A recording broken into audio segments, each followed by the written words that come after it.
아합 왕이 죽었고 그의 아들 아하시아가 북쪽 이스라엘을 통치하고 있었습니다. 이 아하시아 왕은 2년 이상을 통치하지를 못했습니다. 성경에서는 그의 통치를 요약을 하기를 그가 여호와 앞에서 악을 행하여 그의 아버지의 길과 그의 어머니의 길과 이스라엘에게 범죄하게 한 느바스의 아들 여로보암의 길로 행하며 바알을 섬겨 그에게 예배하여 이스라엘의 하나님 여호와를 노하시게 하기를 그의 아버지의 온갖 행위같이 하였더라. 이렇게 요약해서 말씀을 해주시고 있습니다. 아하시아가 북이스라엘의 수도였던 사마리아에서 통치를 하고 있을 때에 아주 기이한 일이 발생을 했습니다. 그가 다락 난간에서 떨어져서 병들었다라고 말씀을 합니다. 고통 가운데에서 아하시아 왕은 행동을 취했습니다. 자신의 신하들을 에그론의 신 바알세붑에게로 보냈습니다. 그가 말을 하지요. 가서 에그론의 신 바알세붑에게 이 병이 낫겠나 물어보라. 에그론이라고 하면 블레셋이라고 하는 나라입니다. 블레셋의 신 바알세붑에게 가서 물어보라고 했습니다. 왜 아하시아 왕이 하필이면 바알세붑이라고 하는 신에게로 자신의 신하들을 보내겠습니까? 바알세붑이라는 이름의 뜻은 파리의 왕이라는 뜻입니다. 에그론의 신 바알세붑은 파리들을 통제하는 신으로 숭배가 되었습니다. 파리들은 위험한 질병을 옮기는 곤충으로 간주가 되었습니다. 파리의 왕인 바알세붑이라는 신은 그래서 질병을 막아서는 건강을 지켜주는 신이라고 사람들이 믿었던 것입니다. 그래서 아하시아 왕이 자신의 신하들을 블레셋의 에그론 신에게로 보내는 것이었습니다. 한 가지 고민해 볼 내용이 있습니다. 아하시아 왕은 왜 바알세붑이라고 하는 신을 찾아갔을까? 왜 하필 블레셋의 이방 신을 찾았을까? 그 신이 분명히 건강을 줄 수 있을 것이다 라고 분명히 믿었겠지만 더 깊은 이유가 있었겠지요. 아하시아 왕은 자신이 듣고 싶은 말을 해줄 수 있는 그런 신을 찾은 것이었습니다. 그는 왜 여호와 하나님을 의지하거나 그 하나님을 찾지 않았겠습니까? 그 이유는 여호와 하나님이라고 하는 신은 언제나 자신을 반대하고 있다고 믿었기 때문이었습니다. 자신의 아버지 아합도 그랬거든요. 이물라의 아들 미가야 한 사람이 있으니 그로 말미암아 여호와께 물을 수 있으나 그는 내게 대하여 길한 일은 예언하지 아니하고 흉한 일만 예언하기로 내가 그를 미워하나이다. 자신의 아버지 아합도 늘 자신에게 좋은 말을 해주는 선지자들을 찾았던 것이었습니다. 아하시아 왕도 이스라엘 선지자에게 물으면 안 좋은 말을 해줄 것을 분명히 알고 있었던 것이었습니다.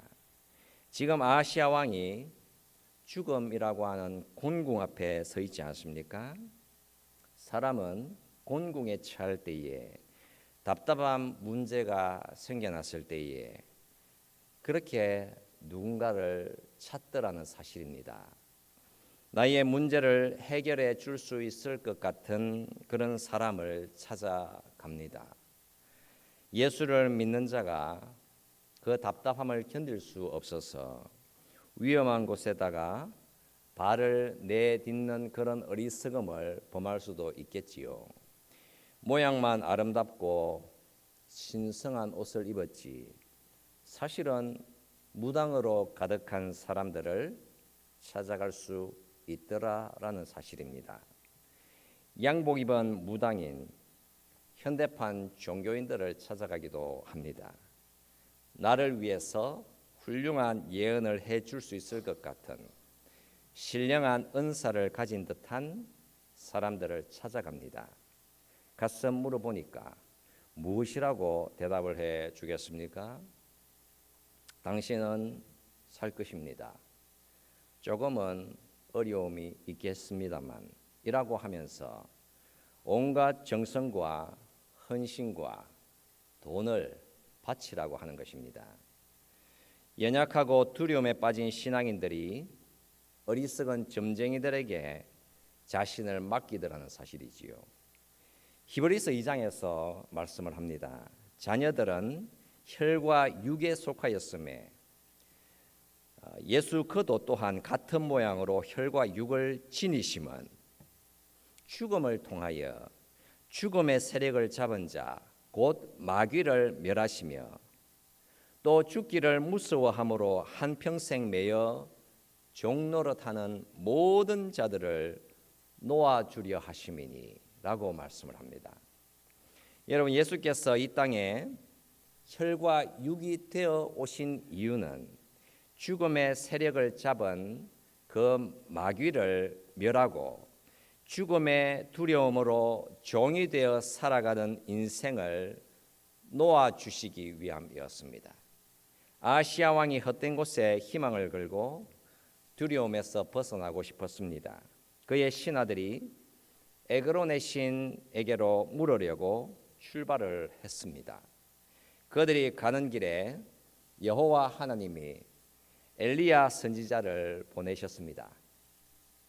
이스라엘에 하나님이 없어서 너희가 에그론의 신 바알세붑에게 물으러 가느냐? 그러므로 여호와의 말씀이 네가 올라간 침상에서 내려오지 못할지라 네가 반드시 죽으리라. 여호와의 말씀이 임했습니다. 이 말씀을 듣고 아시아 왕의 신하들은 에그론으로 가지를 않았고 왕에게로 돌아갔습니다. 왕이 물었지요. 너희가 어찌하여 돌아왔느냐? 그랬더니 한 사람이 올라와서 우리를 만나더니 여호와의 말씀을 전해주더이다. 그러면서 엘리야 선지자가 전해준 그 판결을 그대로 전했습니다. 아하시야 왕은 여호와 하나님의 준엄한 심판을 선고받았던 것입니다. 이제 그 왕은 자신의 신하들을 엘리야 선지자에게로 보내기 시작했습니다. 50부장과 50명의 군사들을 함께 보냈습니다. 50명의 군사를 거느린 50부장은 엘리야 선지자에게로 가서 말을 했습니다. 하나님의 사람이여, 왕의 말씀이 내려오라 하셨나이다. 즉 엘리야 선지자를 잡아가겠다고 한 것이었습니다. 엘리야 선지자가 대답을 했지요. 내가 만일 하나님의 사람이면 불이 하늘에서 내려와 너와 너의 50부장을 살을지로다. 엘리야 선지자의 그 선포와 함께 하늘에서 불이 내려왔습니다. 강렬한 불이 쏟아져서는 그 50부장과 50명의 군사들을 불태워서 바로 그 자리에서 소각시켜 버렸습니다. 분명히 그 장면을 지켜보았던 이스라엘 백성들이 있었겠지요. 아하시야 왕이 이 소식을 듣습니다. 분명히 자신이 군사 50명을 보낸 이유가 있었습니다. 그것은 엘리야 선지자를 호위하기 위해서가 아니었습니다. 그 목적은 엘리야 선지자를 죽이기 위함이었습니다. 왜냐하면 엘리야가 자신의 왕국의 위협이라고 생각되었기 때문이었습니다. 처음 시도가 그냥 물거품이 되어버린 것입니다. 아하시야 왕은 다시 다른 50부장과 50명의 군사들을 보냈습니다. 하나님의 사람이여, 왕의 말씀이 속히 내려오라 하셨나이다. 이에 엘리야 선지자가 대답을 했습니다. 내가 만일 하나님의 사람이면 불이 하늘에서 내려와 너와 너의 50명을 살을지로다. 곧바로 하늘에서 강력한 불이 내려와서 그 50부장과 50명의 군사들을 불태워 소각시켜 버렸습니다. 여러분, 정말 강력한 것이지요. 하늘에서 내려온 그 불은 가짜 불 모양이 아니었습니다. 그 불은 하나님의 심판의 불, 분노의 불, 육신을 잿더미로 만들어 버리는 정말 강력한 불이었습니다. 자, 여러분, 이런 일들을 우리 시대가 과연 믿을 수나 있겠습니까? 그 불의 강력한 만큼이나 정말 우리 인생이 하나님의 살아 계심과 그 하나님의 심판 앞에서 정말 큰 놀라움과 두려움을 가지고 살아갈 수 있겠습니까? 아하시야 왕은 그래도 포기하지 않았습니다. 어떤 상태이겠습니까? 그 왕은 회개를 잃어버린 것이었습니다.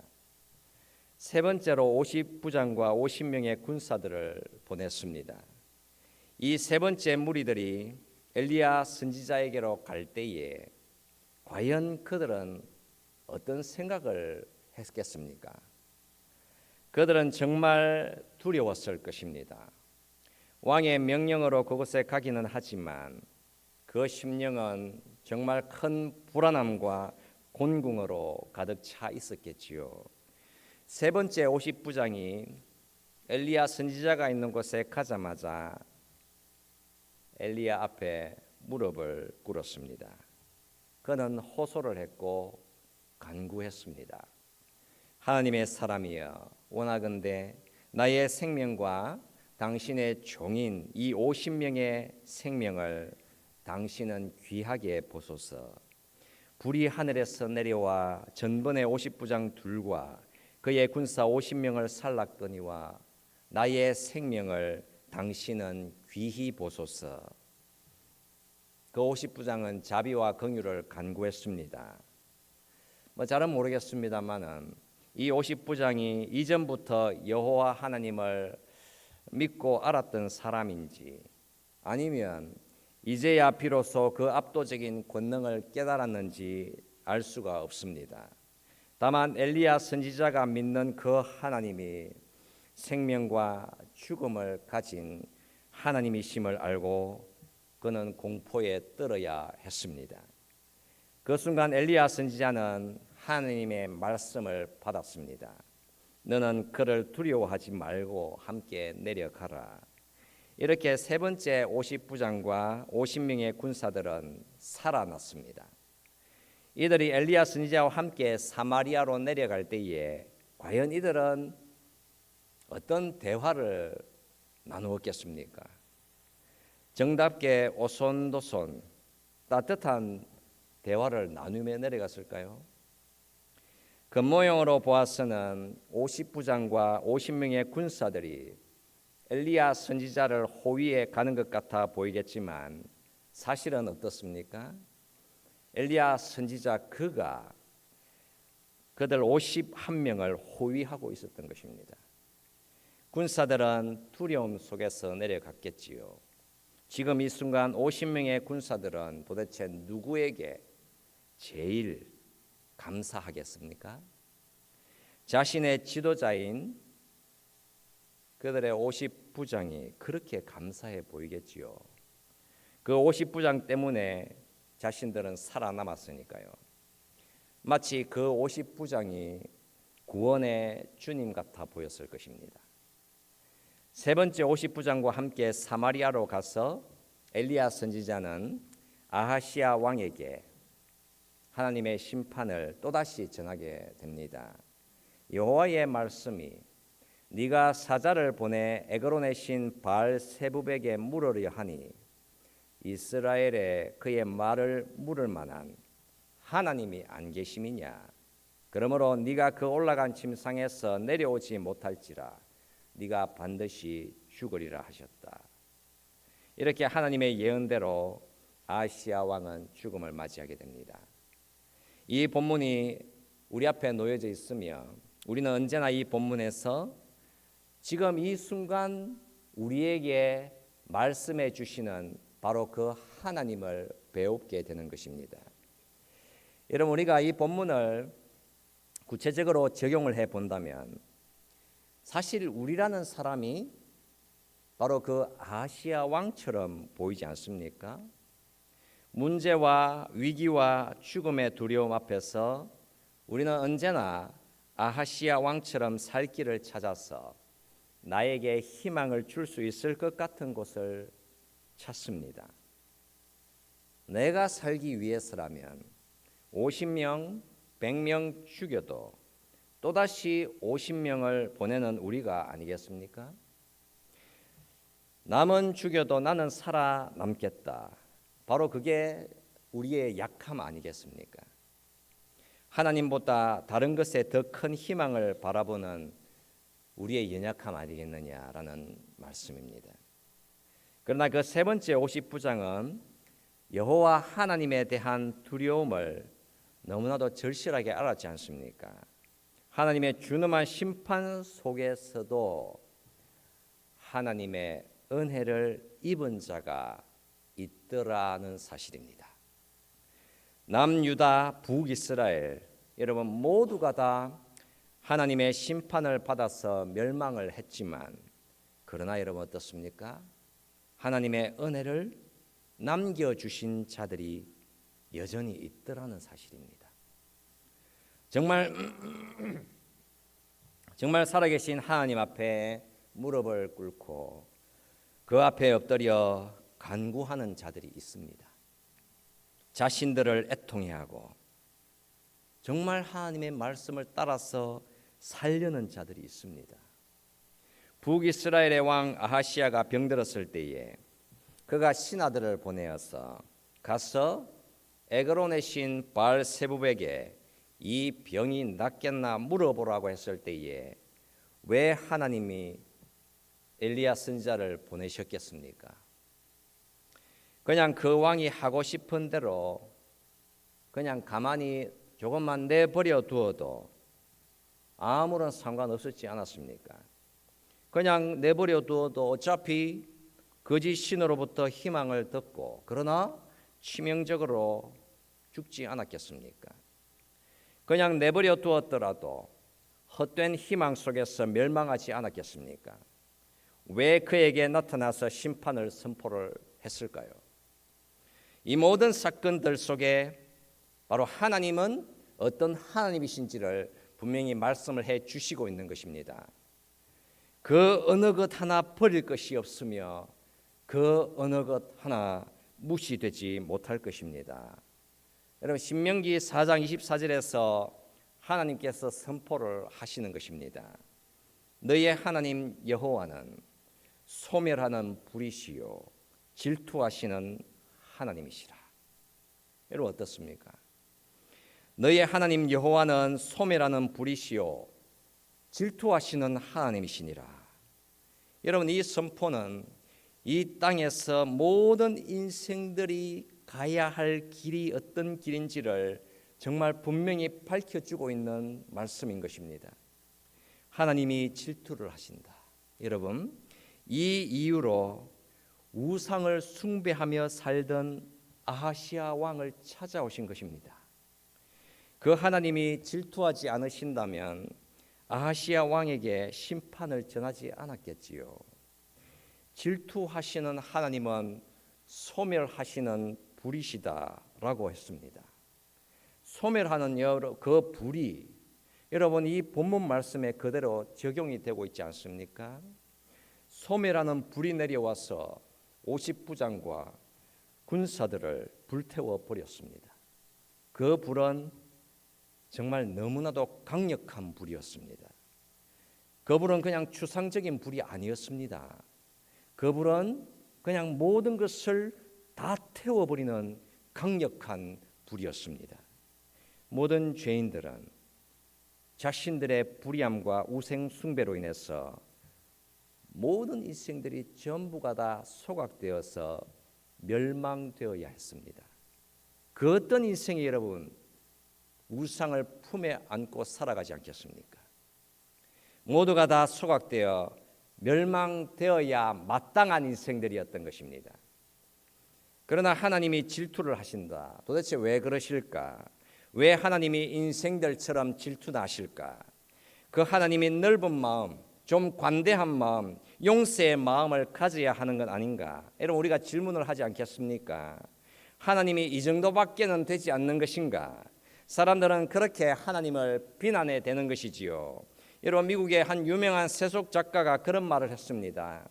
구약 성경의 하나님은 모든 소설을 통틀어서 가장 불쾌한 성품을 가지고 있다. 그것은 바로 질투와 교만이다라고 했습니다.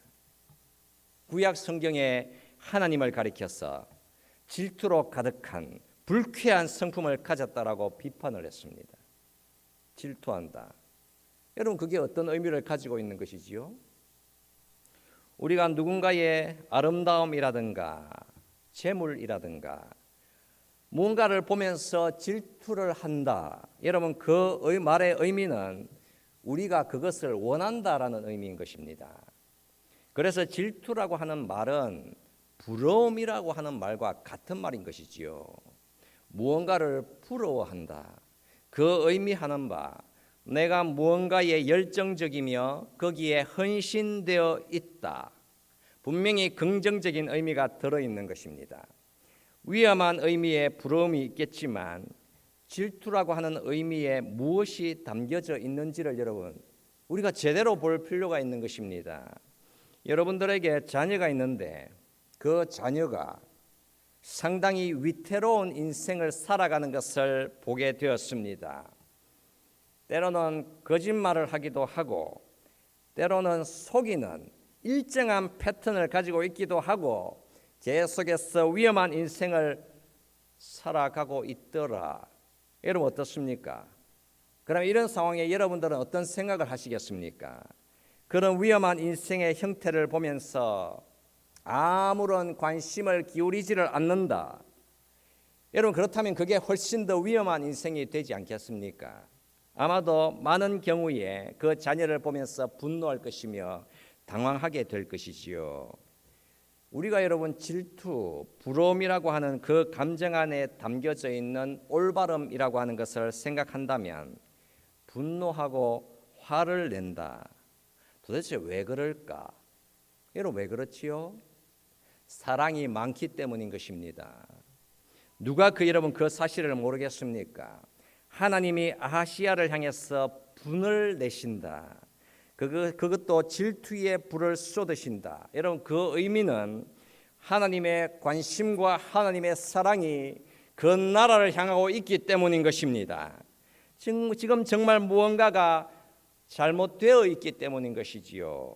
이스라엘 안을 압도해 들어왔던 우상이라는 그 악이 이스라엘을 파괴시켜 버릴 것임을 알았기 때문에 하나님의 그 질투는 그 인생을 반드시 간섭해 들어오는 것입니다.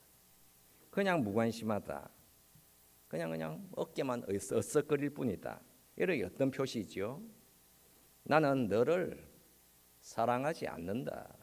여러분 그 의미인 것입니다. 사랑함이라고 할 때에 그 사랑이 진리 안에서 참 사랑이라고 한다면 여러분 참 사랑이라고 하는 것은 비이기적인 것이요 희생적인 헌신을 담고 있는 것이지요. 사랑하는 사람의 선을 위해서 애를 쓰는 것이지요. 그 사람의 올바른 평강을 위해서 쓴소리를 마다하지 않는 것이요.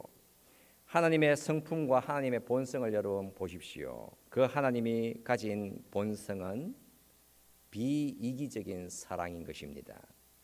하나님이 우리 인생에 아무런 관심을 가지지를 않으신다. 그래서 하나님은 전혀 질투하지 않으신다. 하나님은 우리 인생에 아무런 분노도 쏟아지를 않으신다. 그냥 그 인생 하고 싶은 대로 하면서 살도록 가만히 내버려 두신다. 그래서 그 인생이 하나님 없이 자유롭다. 여러분 그 의미하는 바 그 인생은 절대로 행복할 수 없다. 그 인생은 멸망한다. 여러분 그 의미인 것입니다. 여러분 너무나도 분명한 선포인 것이지요. 하나님이 왜 그렇게 저와 여러분들의 인생을 그렇게 간섭해 들어오는 것이겠습니까? 나 좀 가만히 좀 내버려 두십시오. 나를 좀 건들지 마십시오. 그렇게 하나님께 부르짖었는데 그래 너 하고 싶은 대로 하면서 살아. 네가 원하는 인생 살아 라고 대답을 하신다면 여러분 우리는 어떤 사람들입니까? 우리는 버림을 받은 자요 저주를 받은 자가 되는 것입니다. 여러분 하나님이 질투하시더라. 도대체 어디를 향해서 질투를 하십니까? 하나님이 엘리야 선지자를 보내신 이유는 이스라엘의 왕이 우상을 품에 안고 살았기 때문입니다. 여러분 태양과 달과 별이라고 하는 것은 정말 찬란한 것입니다. 아름다운 것이지요. 그러나 인류가 그 광명들을 경배했습니다. 그 광명들을 향해서 이렇게 두 손을 모았으며 그 광명을 향해서 그들의 무릎을 꿇었습니다. 그러니까 그 광명들이 그들의 인생을 이끌어줄 궁극적인 힘이 되어 버린 것입니다. 너무도 좋은 선물들을 그들의 인생의 궁극적인 꿈이 되게 만들었습니다. 하나님보다 더 소중한 것이 생겨났더라. 내 인생에 우상을 경배하고 있다라고 하는 의미인 것입니다. 우상은 우리를 분명히 부패하게 만듭니다. 우상이 우리를 부패하게 만든다. 그 의미는 우상이 내 인생을 파괴하는 파괴자가 된다라고 하는 의미인 것입니다. 우상이 생겨났다. 그 의미하는 바 우리의 영혼에 치명적인 암이 발생했다라고 하는 의미인 것입니다. 그렇게 되니까 그 우상은 반드시 우리의 영혼을 삼키게 되어 있습니다. 그래서 우리의 인생이 가는 길에 여러분 그 길은 두 가지 외에는 제3의 길은 없는 것입니다. 하나는 하나님과 언약을 맺든가 아니면 우상과 언약을 맺든가 결정을 내려야 하는 것입니다. 도대체 무엇이 내 인생의 궁극적인 의미를 가져다 주는 것일까? 그 질문에 우리는 반드시 대답을 해야만 하는 것입니다. 하나님이냐 우상이냐? 만약 하나님이 내 인생의 가장 소중한 의미다. 여러분 그 사실을 부인한다. 그 선택이 의미하는 바 우리는 이 세상에 있는 것을 예배하는 자가 된다. 내가 정말 소중하게 여기는 그곳에다가 신성을 부여하게 된다.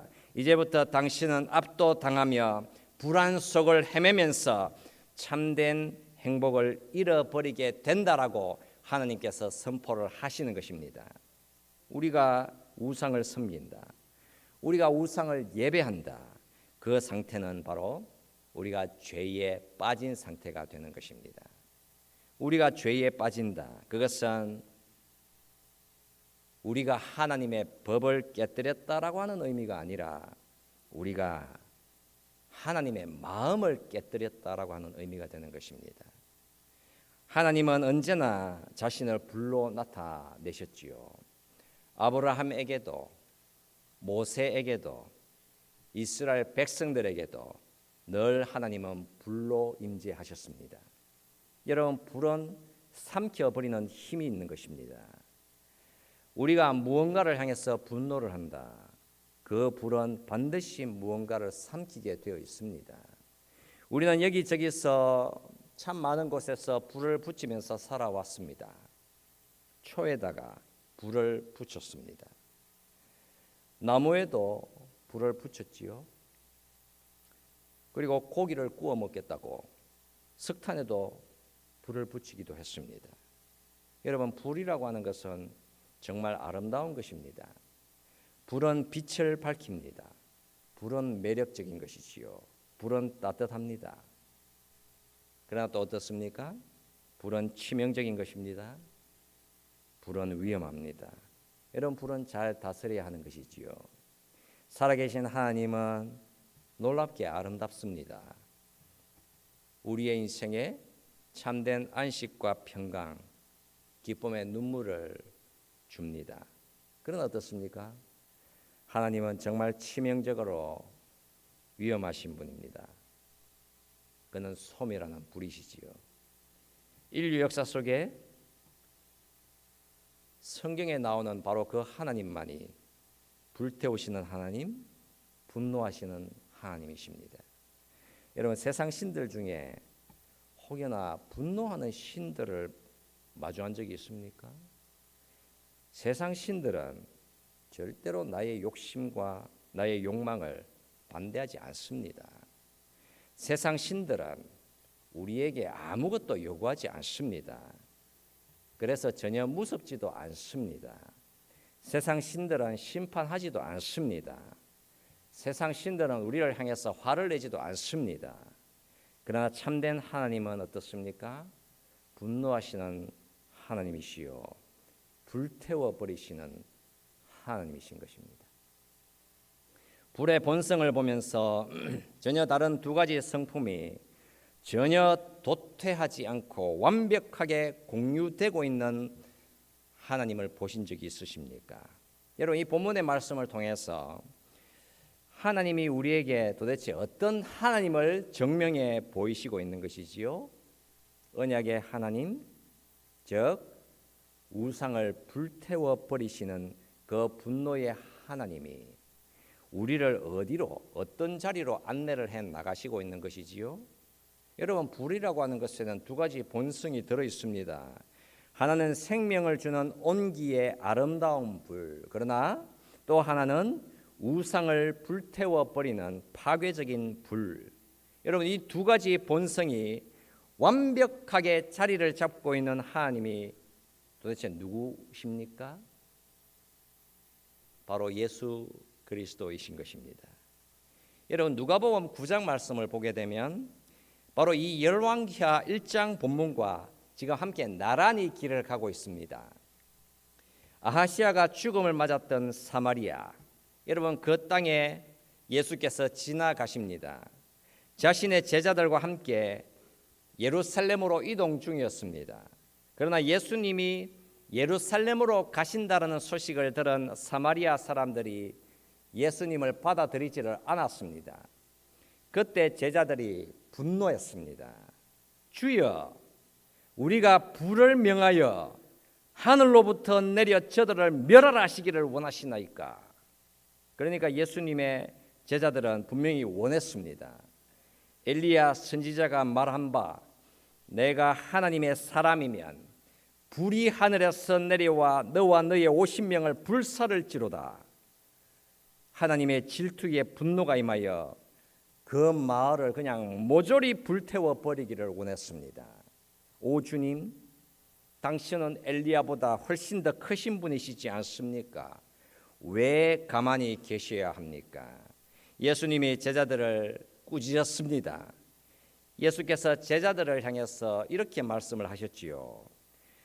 내가 불을 땅에 던지러 왔노니 이 불이 이미 붙었으면 내가 무엇을 원하리요? 나는 받을 세례가 있으니 그것이 이루어지기까지 나의 답답함이 어떠하겠느냐? 너무나도 의미심장한 말씀을 전하셨습니다. 내가 받을 세례가 있다고 말씀을 하셨지요. 우리가 가만히 생각해 보면 예수님은 이미 요단강에서 세례 요한에게서 세례를 받았습니다. 그러니까 예수께서는 지금 다른 세례를 말씀을 하시고 있는 것입니다. 다른 종류의 세례, 다른 종류의 잠김, 전혀 다른 세례를 말씀을 하셨습니다. 바로 그 세례는 십자가 불세례였습니다. 예수님의 육신과 마음을 불태워버리는, 그러니까 그 불이 예수님의 몸 안에서 예수님을 소각시켜버리는 불세례였습니다. 예수님은 하나님의 질투의 그 불, 분노의 불을 자기 자신의 몸에다가 두신 것이었습니다. 우리가 받아야 할 심판을 주님이 대신 받아주시기 위해서 이 땅에 오신 것이었습니다. 엘리야 선지자를 통해서 쏟아부은 그 하나님의 분노와 질투의 불이 없었다라고 한다면 예수께서 십자가에서 불을 받아주심이 여러분 우리의 심령에 남아 있기나 하겠습니까? 우상을 질투하시고 분노하셔서 불을 쏟아부으시는 바로 그 하나님의 무지막지한 공의의 심판이 없다라고 한다면 예수님의 십자가 불세례를 받으심이 여러분 우리들을 뒤 흔들어 놓을 리가 없는 것입니다. 그냥 낭만적으로 이 땅을 살다 가겠지요. 하나님의 질투의 불은 하나님의 공이요 우리 죄인들을 향한 하나님의 정의의 심판이었습니다. 우리는 모두가 다 그 불을 받아서 멸망받아야 마땅했던 인생들이었던 것입니다. 그런 죄인들에게 임한 심판을 오직 하나님의 아들 예수께서 대신 받아 주신 것이었습니다. 프랑스의 유명한 수학자이자 철학자인 파스칼이 자신의 낡은 일기장에다가 1964년에 자신에게 일어난 일을 이렇게 기록을 해두고 있습니다. 1654년 11월 23일 월요일 저녁 10시 30분부터 자정 후 30분쯤에 불이 철학자와 학자의 하나님이 아니라 아브라함의 하나님, 이삭의 하나님, 야곱의 하나님, 확실함, 기쁨, 평강, 예수 그리스도 하나님, 나의 하나님, 당신의 하나님, 세상을 잊음, 세상은 당신을 알지 못했으나 이제야 내가 당신을 알았습니다. 기쁨, 기쁨, 기쁨, 기쁨의 눈물, 나의 하나님 나를 떠나지 마소서, 결코 당신으로부터 분리되지 않게 하소서. 여러분, 파스칼이 자신의 인생에게도 불이 임했다라고 기록을 했습니다. 그가 경험한 불은 과연 어떤 불이었겠습니까? 바로 예수께서 자신을 대신하여 받으신 바로 그 십자가의 불이었던 것입니다. 은혜의 불이요, 구원의 불이요, 평강의 불이었던 것입니다. 바로 파스칼 그가 하나님이 주시는 영원한 생명을 만난 것입니다. 여러분, 우리가 이 말씀을 좀 생각하면서 같이 기도할 수 있도록 하겠습니다. 여러분, 우리 모두가 바로 하나님의 생명의 불을 마주하고 있습니다. 지금 이 순간에도 하나님께서 저와 여러분들에게 그 생명의 불을 주시고 있습니다. 그 불은 저와 여러분들을 그냥 소각시켜 버리지를 않았습니다. 저와 여러분들의 모든 것을 변화시키는 불이 임한 것입니다. 예수께서 우리 안에서 사시고 계시는 것입니다. 바로 하나님의 긍휼의 불이시지요. 우리의 참된 행복과 참 평강을 위해서 우리의 우상을 불태워 버리는 그 생명의 불이 임한 것입니다. 예수님의 십자가의 불, 여러분 그 은혜의 불을 우리가 정말 깊이 있게 하나님 앞에 감사드리고 우리가 그 은혜의 불 아래에서 정말 거룩하게 정말 진실하게 살아갈 수 있기를 다짐하면서 우리 함께 통성으로 같이 기도할 수 있도록 하겠습니다. 함께 기도드리겠습니다. 살아계신 우리 하나님 아버지, 참으로 감사를 드립니다. 하나님, 우리의 심령 속에